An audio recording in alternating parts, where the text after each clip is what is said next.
Hi, I'm Rob. And I'm Rob. And this is Ask Rob and Rob. Hello, everybody. Welcome to the Ask Rob and Rob show, the show where you give us your questions and we do our very, very best to give you the answers. And so far, we've been pretty successful at that format. We're back again this week with 2 more great questions. But if you've not been part of this show before, then get that off your bucket list and get a question in to us. And you've got 2 easy ways of doing it. Yep, just give us a call. 013 808 0035. That's 013 808 0035. You can leave us a voicemail there, or you can do exactly the same thing via our website at propertyhub.net/ask. But wait, before you pick up that phone, have a listen to this question from Catherine. Hi, it's Catherine from Bristol calling. We really enjoy working in property and have built up a great portfolio of 5 properties. We'd like to build this to 8, as that would allow us to hit the income figure we're after to make some really big changes in terms of how we run our lives. The question we have is, we obviously need money for deposits. We've spoken to 2 great mortgage brokers and both advised we could release around 125k on one of our properties in London next year.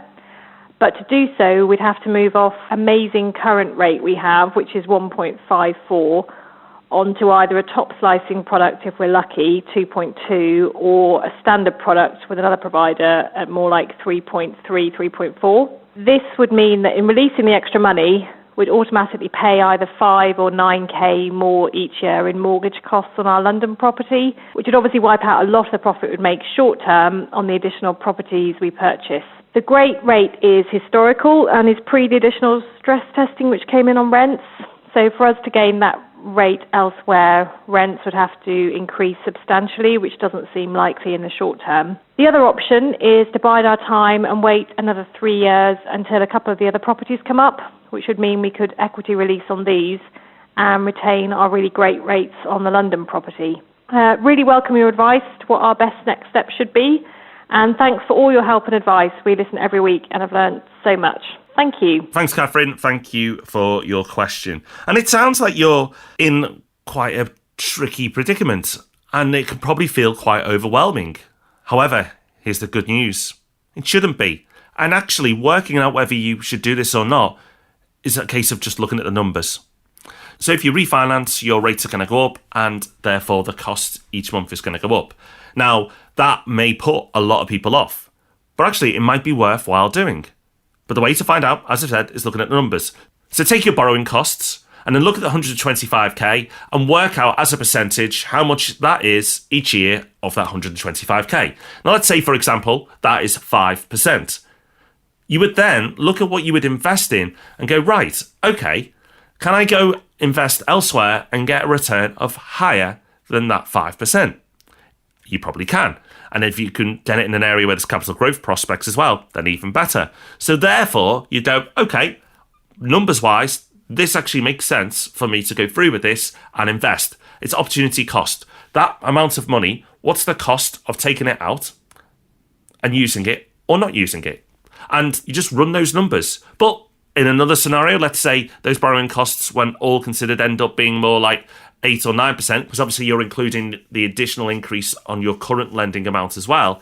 If you go, okay, it's 8 or 9%, and you're only able to find investments that are giving you a return of 5 or 6%, then you should probably wait for those 3 years that you've talked about.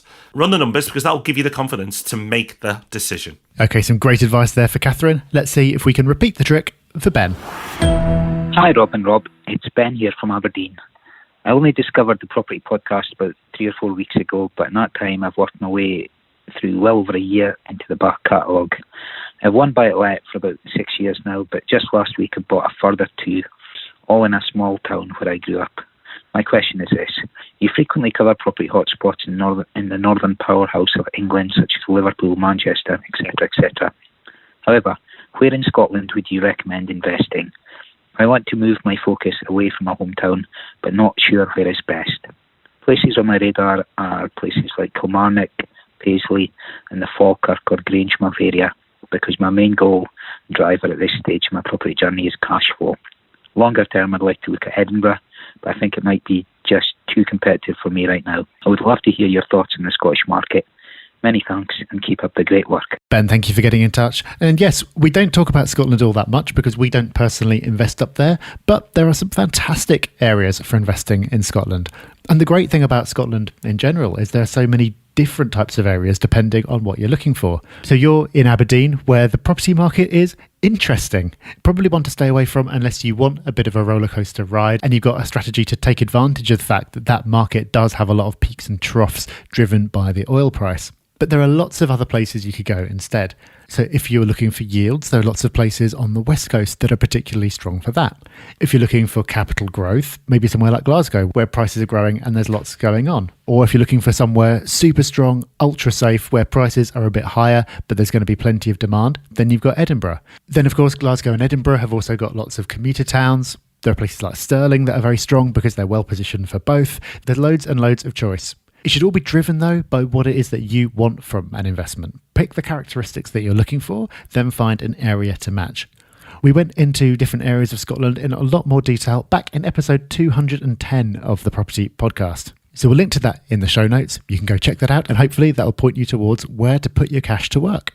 So that's us done. 2 more questions, 2 more answers. If you want to be involved in the show, well, get in touch. But if you just want to consume more of the information that we put out week in, week out, then get yourself back here on Thursday for the Property Podcast. And if that's not enough, you can head over to YouTube as well and follow our stuff over there. Just search for Property Hub UK and subscribe. So plenty of property goodness to get on with until then. Take care, have fun, bye-bye. Bye-bye.